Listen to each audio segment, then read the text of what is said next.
When you're in the middle of a story, it isn't a story at all, but only a confusion, a dark roaring, a blindness. It's only afterwards that it becomes anything like a story, when you're telling it to yourself or to someone else. Dad, can you just go back over that one line? I was being so real. Oh, oh, oh, oh. Well, I guess if you could start by describing Mom in as much detail as possible. Me? Do you want me? Oh, I'm sorry. Here is a church, and here is a steeple. She was the most fun I could think of as a child. She was very warm. She was, full of life. I did sense that she was a woman of secrets.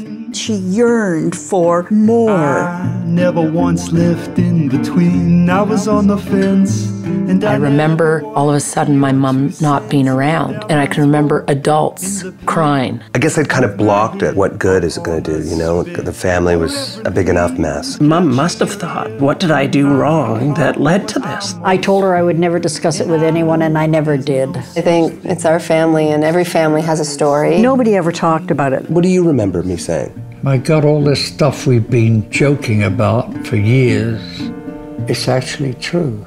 I think she maybe realized what her life could be. I think she made a choice to live.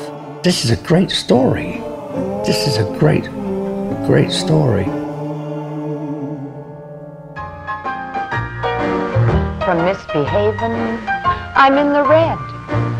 Hardly surprising, I'll never be wed. Instead, I'm misbehaving, saving my revenue.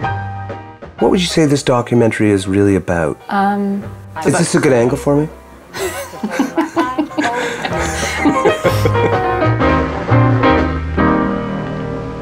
I missed that line.